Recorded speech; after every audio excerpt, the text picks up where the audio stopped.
Hi everyone, this is Asma Mushtaq from the eevibes, and in this video lecture I am going to derive an expression for the electric field intensity of a line charge. Usually the electron beam in the cathode ray tube or a charged conductor of an infinite length having very small radius can be treated as a line charge. Now consider a case where a line charge which is actually positively charged is placed along the z-axis and its dimensions are from minus infinity to plus infinity. One thing to be noticed is that I have placed this line charge at the origin. Alright. Since it is positively charged, that's why its electric field will be pointing outward, and we do know that these electric field line these electric field lines have been drawn with respect to the positive test charge q, which means that if you will bring this test charge in the field of this line charge, obviously it will be pushed away from this line charge. That's why the electric field lines are pointing outward. But what about the case when the line charge is actually negative? In that case, again, if you bring a positive test charge qt in the surrounding of the field of this line charge, then it will feel the force of attraction. That's why the electric field lines are drawn inward. All right. Now, in order to determine the expression for the electric field intensity of a line charge, we need to consider 2 points that are important.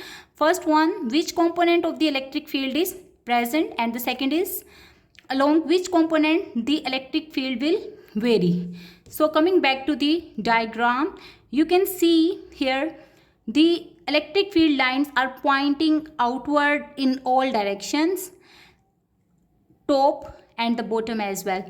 So if you try to figure out the field pattern, obviously it will be of the cylindrical form, neglecting the effect of the electric field at the bottom and at the top. All right. Now you can see the field pattern is of cylindrical form.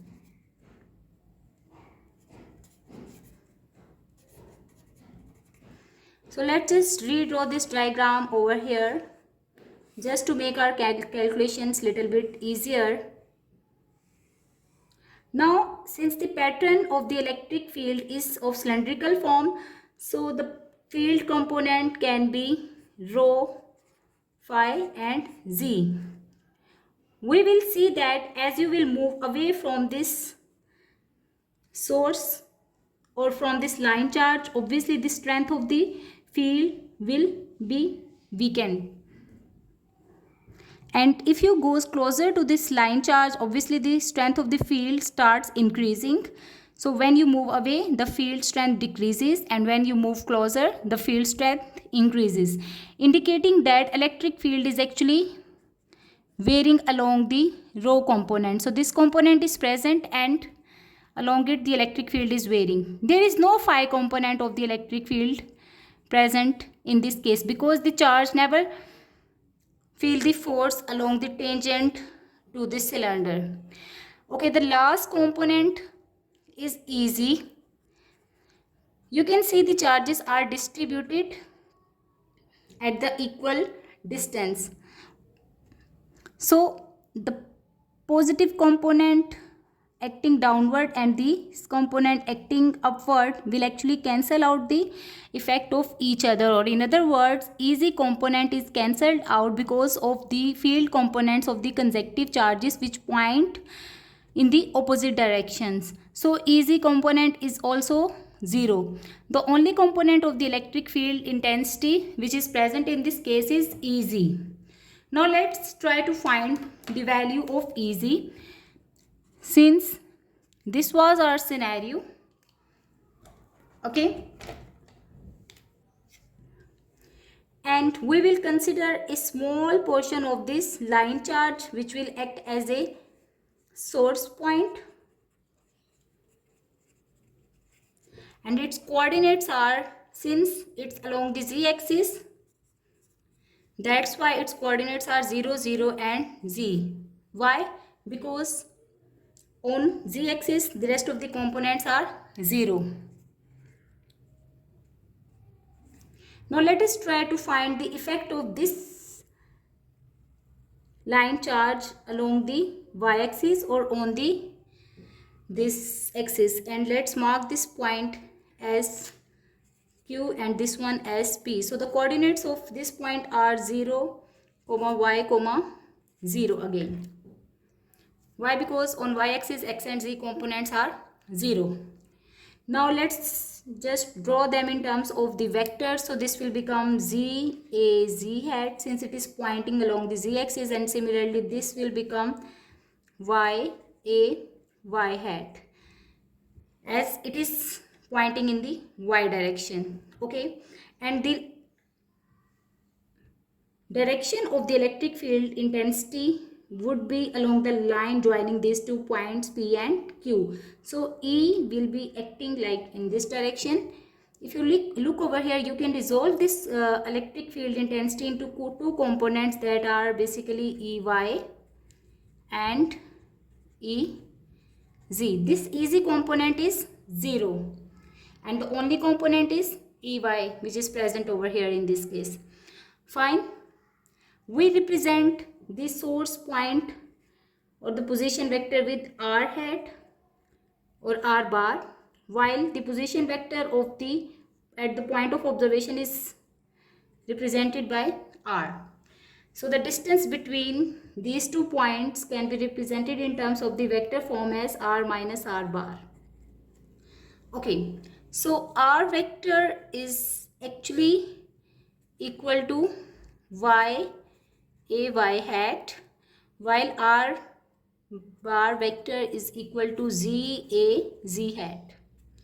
All right, and then you can say that r minus r bar is actually equal to y a y hat minus z a z hat.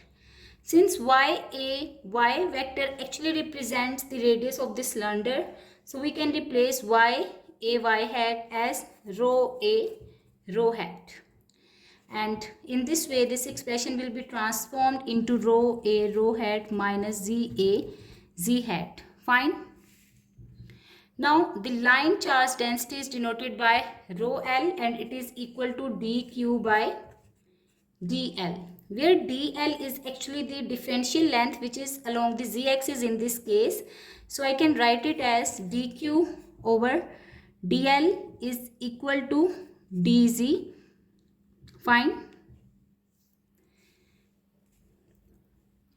The next step is to write the general formula for the electric field intensity of a line charge, which is written as E is equal to Q over 4 pi epsilon, and then we have to write the distance vector square and AR vector.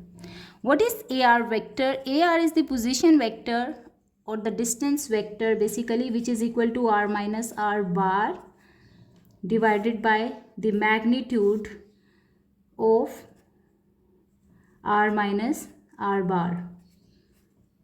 Okay, so let's just substitute the values. You will get rho a rho hat minus z a z hat divided by rho square plus z square. Fine. And similarly, r vector is actually the distance vector, which we denoted by r minus r bar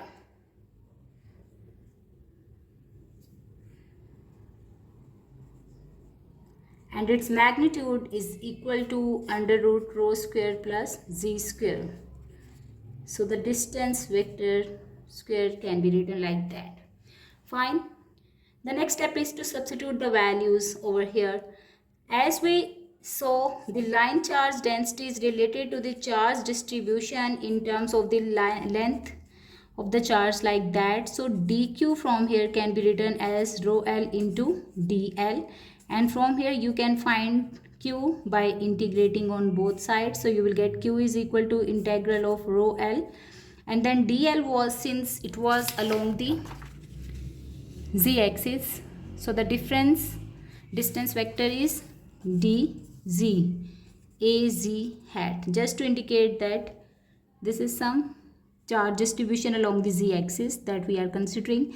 Now let's substitute the values of these parameters in this equation or equation number 1. So you will get E is equal to integral of rho L dz divided by 4 pi epsilon, and then what? Under root rho square plus z square, then square.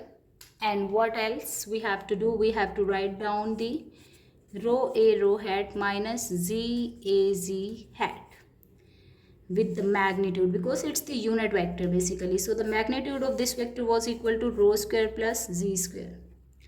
Fine. Now if you split this integral, you can clearly see that it's along the rho component or the z component. We know that the electric field intensity has no value along the z component, so that's why we will neglect the integration along the z component and we will simplify our expression just along the rho axis. So you will have the simplified expression like rho L over 4 pi epsilon, since these are the constants. Apply the limit. dz is varying from minus infinity to plus infinity, and inside the bracket you will have rho a rho hat dz divided by under root rho square plus z square whole cube, because of 2 and 1 power will add up and they will become 3 now. Fine. So this is the expression that we have simplified so far, and you can mention over here Ez is equal to 0. That's why there is no need to integrate along the z-axis. Let's just simplify it further. We will make the substitution. Z is equal to rho tangent of theta, and from here you can write it as dz is equal to rho. Derivative of tangent theta is actually equal to secant square theta d theta. Fine. We substitute the variables and we replace the limits as well in the expression. So when z is equal to minus infinity, then theta, which is equal to tangent inverse of z over rho, from here we can say that if you substitute minus infinity over here and you take the tan inverse of it, you get theta is equal to minus pi by 2. And similarly, when z is equal to plus infinity, then theta is equal to pi by 2. So let's just substitute the variables in this expression. Rho L over 4 pi epsilon comes out to be as it is. Here you will have minus pi by 2 to pi by 2, the limits of the theta. Then you can see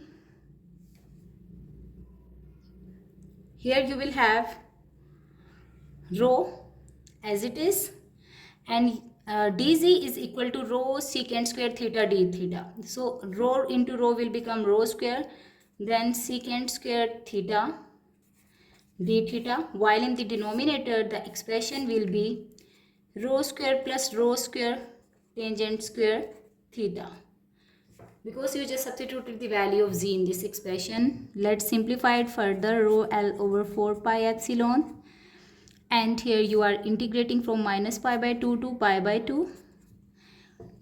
In the numerator you will have rho square secant square theta d theta, while in the denominator you can see if you take rho square common from here, then inside the expression you will have 1 plus tangent square theta, which is equal to secant square theta, and then there is a whole cube of it as well, so don't forget to add that.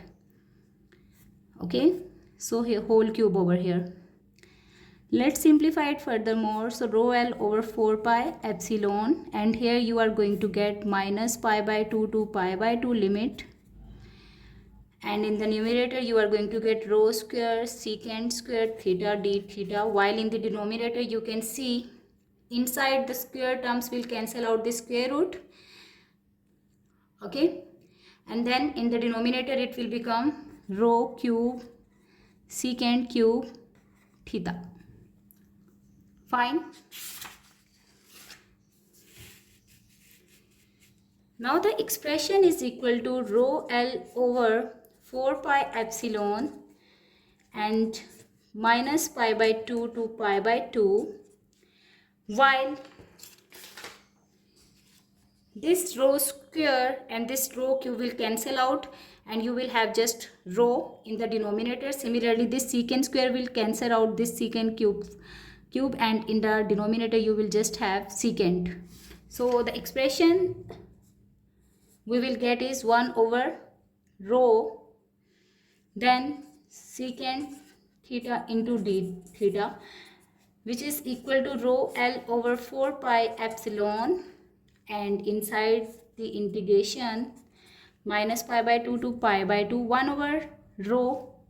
Since rho is constant, you can take it out, so it is divided, while 1 over secant theta is equal to cos of theta d theta.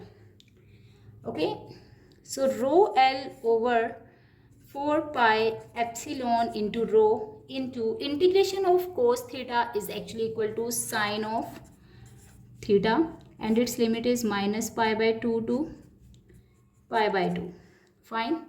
So you can write it as rho L over 4 pi epsilon into rho, and here when you will apply the limits, first you apply the upper limit, so sine pi by 2 is equal to positive 1, then minus of the formula, and then sine of minus pi by 2 is minus 1 again.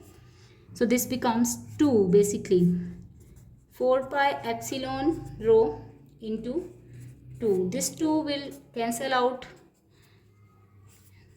the denominator 4 and you will see it's equal to 2 pi epsilon into rho. And one thing more, obviously it was along the rho component, so you will have to write the direction or the unit vector. It's along the arrowhead, so arrowhead.